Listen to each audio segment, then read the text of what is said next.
Subcapítulo 3. Debemos revestirnos del hombre nuevo que es Jesucristo. Nuestras mejores acciones quedan de ordinario manchadas e infectadas a causa de las malas inclinaciones que hay en nosotros.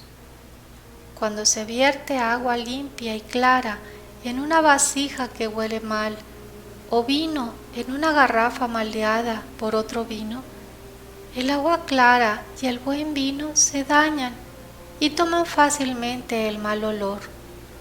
Del mismo modo, cuando Dios vierte en nuestra alma infectada por el pecado original y actual sus gracias y rocíos celestiales o el vino delicioso de su amor, sus bienes se deterioran y dañan ordinariamente a causa de la levadura de malas inclinaciones que el pecado ha dejado en nosotros, y nuestras acciones, aun las inspiradas por las virtudes más sublimes, se resienten de ello.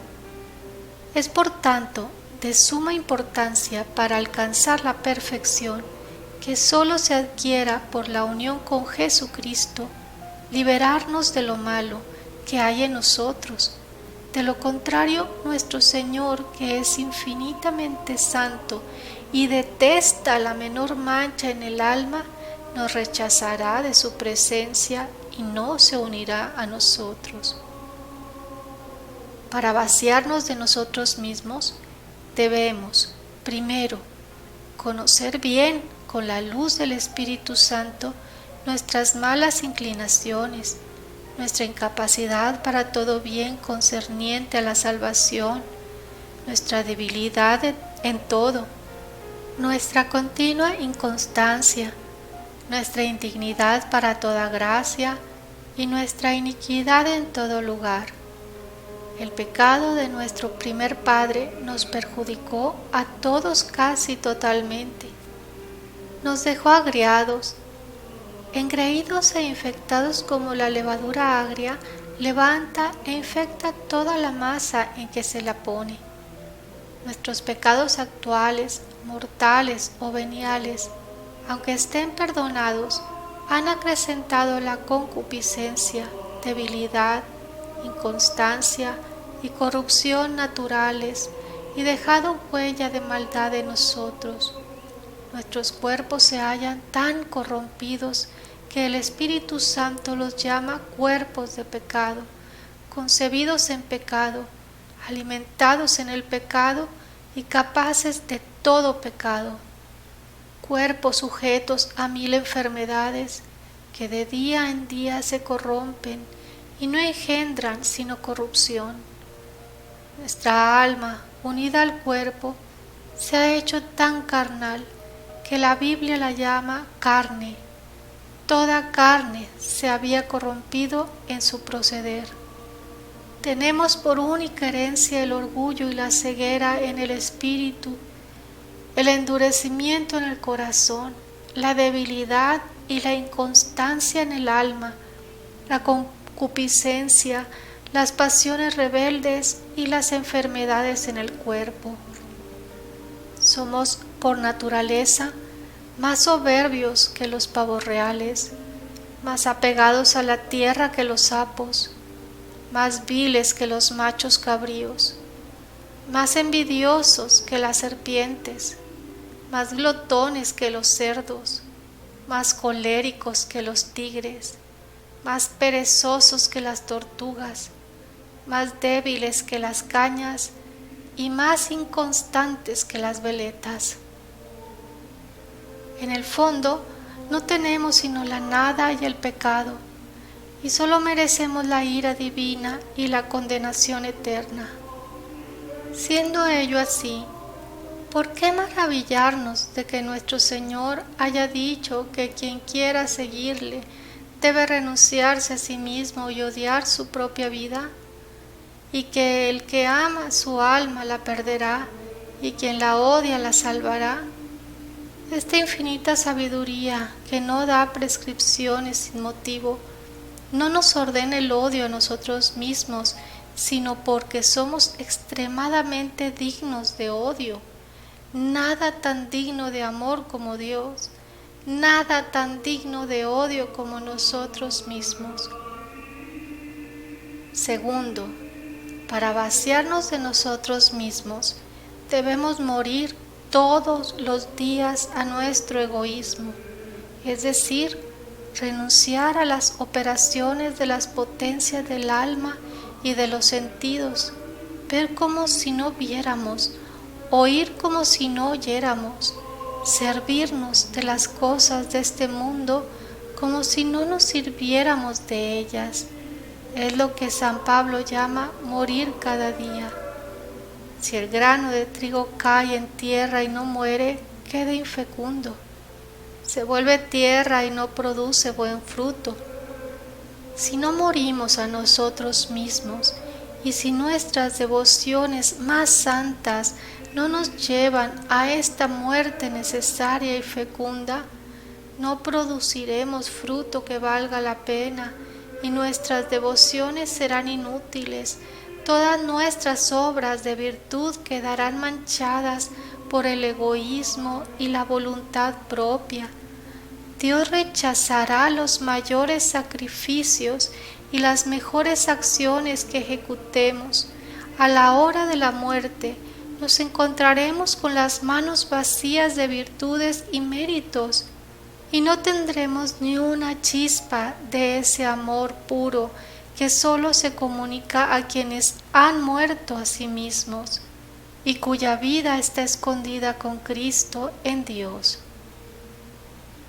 Tercero, debemos escoger entre las devociones a la Santísima Virgen la que nos lleva más perfectamente a dicha muerte del egoísmo, por ser la mejor y más santificadora. Porque no hay que creer que es oro todo lo que brilla, ni miel todo lo dulce, ni el camino más fácil y lo que practica la mayoría es lo más eficaz para la salvación. Así como hay secretos naturales para hacer en poco tiempo, con pocos gastos y gran facilidad ciertas operaciones naturales, también hay secretos en el orden de la gracia para realizar en poco tiempo, con dulzura y facilidad, operaciones sobrenaturales. Liberarte del egoísmo, llenarte de Dios y hacerte perfecto. La práctica que quiero descubrirte es uno de esos secretos de la gracia ignorado por gran número de cristianos, conocido de pocos devotos, practicado y saboreado por un número aún menor. Expongamos la cuarta verdad, consecuencia de la tercera, antes de abordar dicha práctica. Subcapítulo 4. La acción maternal de María facilita nuestro encuentro con Cristo. Es más perfecto, porque es más humilde, no acercarnos a Dios por nosotros mismos, sino acudir a un mediador. Estando tan corrompida nuestra naturaleza, como acabo de demostrar, si nos apoyamos en nuestros propios esfuerzos, habilidades y preparación para llegar hasta Dios y agradarle, ciertamente nuestras obras de justificación quedarán manchadas o pesarán muy poco delante de Dios para comprometerle a unirse a nosotros y escucharnos. Porque no sin razón nos ha dado Dios mediadores ante sí mismo. Vio nuestra indignidad e incapacidad, se apiadó de nosotros y para darnos acceso a sus misericordias nos proveyó de poderosos mediadores ante su grandeza. Por tanto, despreocuparte de tales mediadores y acercarte directamente a la santidad divina sin recomendación alguna es faltar a la humildad y al respeto debido a un Dios tan excelso y santo.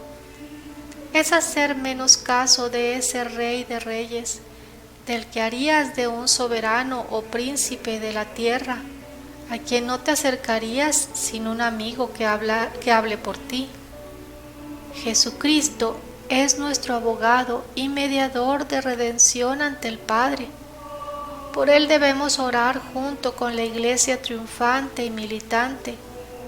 Por Él tenemos acceso ante la majestad divina y solo apoyados en Él y revestidos de sus méritos debemos presentarnos ante el Padre, así como el humilde Jacob compareció ante su padre Isaac para recibir la bendición cubierto con pieles de cabrito.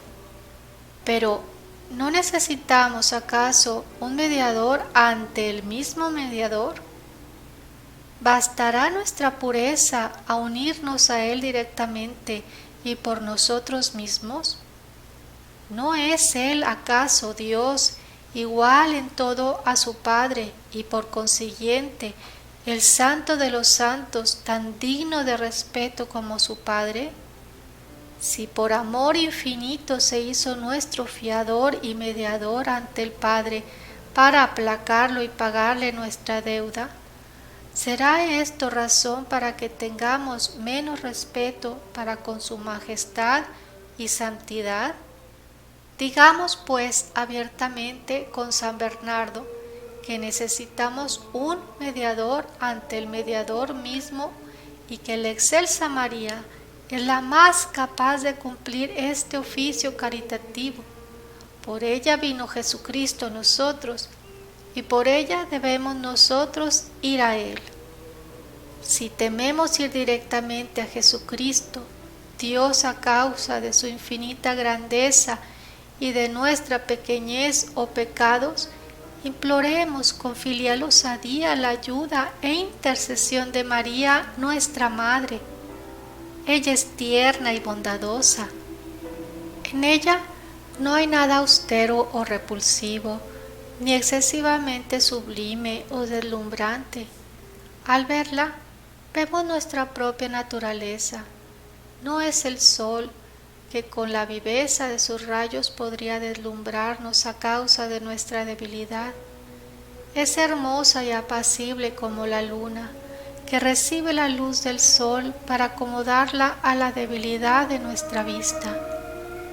María es tan caritativa que no rechaza a ninguno de los que imploran su intercesión, por más pecador que sea, pues como dicen los santos, jamás se ha oído decir que alguien haya acudido confiada y perseverantemente a ella y haya sido rechazado.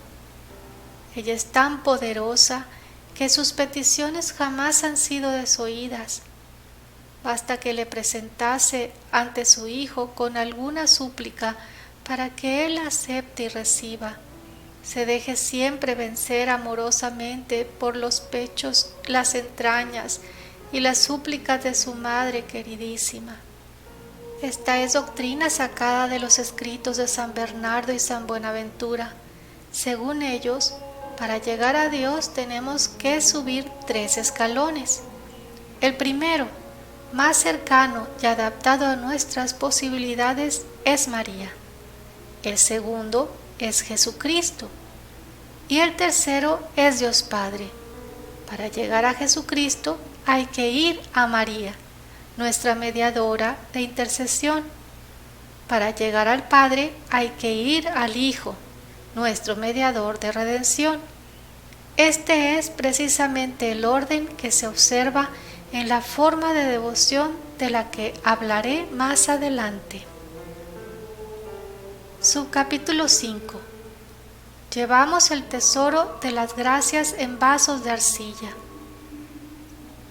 Es muy difícil, dada nuestra pequeñez y fragilidad, conservar las gracias y tesoros de Dios porque, primero, llevamos este tesoro más valioso que el cielo y la tierra en vasijas de arcilla, en un cuerpo corruptible, en un alma débil e inconstante que por nada se turba y abate. Segundo, los demonios, ladrones muy astutos, quieren sorprendernos de improviso para robarnos y desvalijarnos. Espían día y noche el momento favorable para ello. Nos rodean incesantemente para devorarnos y arrebatarnos en un momento, por un solo pecado todas las gracias y méritos logrados en muchos años. Su malicia, su pericia, su astucia y número deben hacernos temer infinitamente esta desgracia. Ya que personas más llenas de gracia, más ricas en virtudes, más experimentadas y elevadas en santidad que nosotros han sido sorprendidas, robadas y saqueadas lastimosamente. ¡Ah! ¡Cuántos cedros del Líbano y estrellas del firmamento cayeron miserablemente y perdieron en poco tiempo su elevación y claridad! ¿Y cuál es la causa? No fue falta de gracia, que Dios a nadie la niega, sino falta de humildad. Se consideraron capaces de conservar sus tesoros. Se fiaron de sí mismos y se apoyaron en sus propias fuerzas.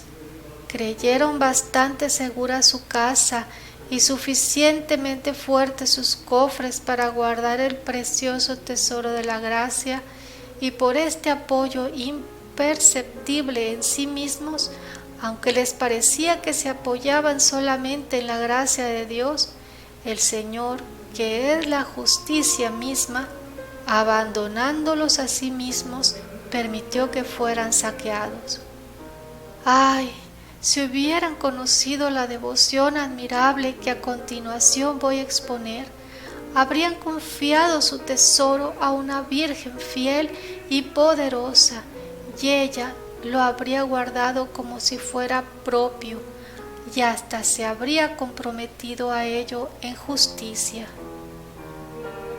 Tercero, es difícil perseverar en gracia a causa de increíble corrupción del mundo, corrupción tal que es prácticamente imposible que los corazones no se manchen sino con su lodo, al menos con su polvo, hasta el punto de que es una especie de milagro el que una persona se conserve en medio de este torrente impetuoso sin ser arrastrada por él.